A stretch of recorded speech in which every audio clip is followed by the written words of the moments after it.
weeping may endure for a night, but joy cometh in the morning.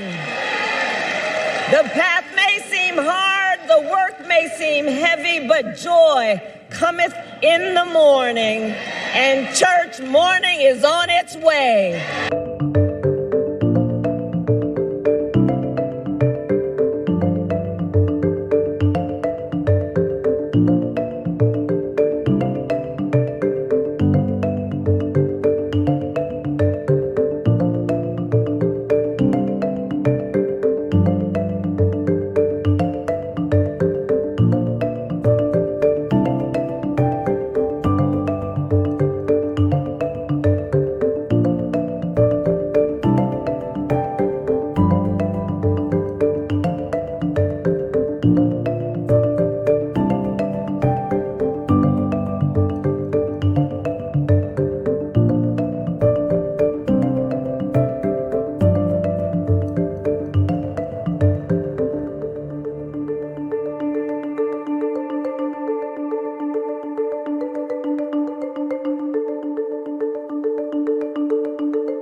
Rita, it is looking like Donald Trump will win. That is certainly where things are heading at the moment. But the key thing is that the Kamala Harris campaign really has been a disaster, however you look at it. She is just a woeful candidate. Put all politics aside, just as a performing candidate, she is hopeless, I would say. Oh, she is thoroughly hopeless, but we have seen a media campaign unlike anything I've ever seen in my life, where we had even media that had been critical of her up until her elevation to being the Democratic candidate completely do a 180, completely memory hole everything we know about this woman, not just as vice president, but her record before that, and present her as this visionary, confident, just capable leader who was going to turn things around.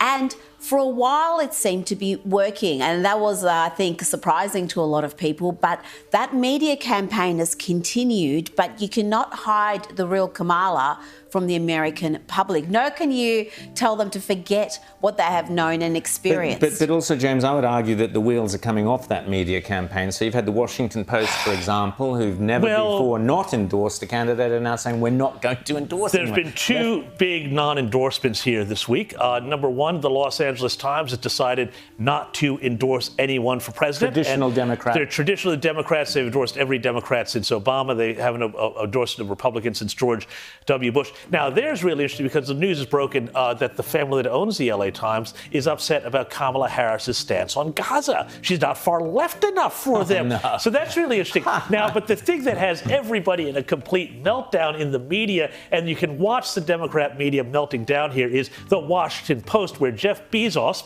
the owner of that, well, everyone's now canceling their subscriptions to the Washington Post because they said, we're not going to take a stance on this presidential campaign. And all the hard left columnists, all the Jen Rubins, everybody there on the editorial page with Trump derangement syndrome have completely lost their minds over this. In Australia, too. We had Peter Fitzsimons, Jane Caro, all the lefties on Twitter going, I'm cancelling my subscription to the Washington Post. I'm sure the Washington Post are very concerned about their subscriptions to inner city Sydney. But to me, these non-endorsements, they're sort of a nothing burger, because the Washington Post, the LA Times, they have pushed this Democrat narrative relentlessly. They continue to do so. So just because they're not doing a formal endorsement, exactly. And Rita, really doesn't mean anything other than them pretending that unbiased. I mean, go to the New York Times now. There's an article of the New York Times right now which opens up, and this is a pro-Kamala argument, saying that when she was made vice president in 2020, she's looking at her intelligence briefings, and the first thing she noticed was gendered language and ordered a review into gendered language in intelligence reports. We will have a DEI administration if she wins. It's going to be a disaster.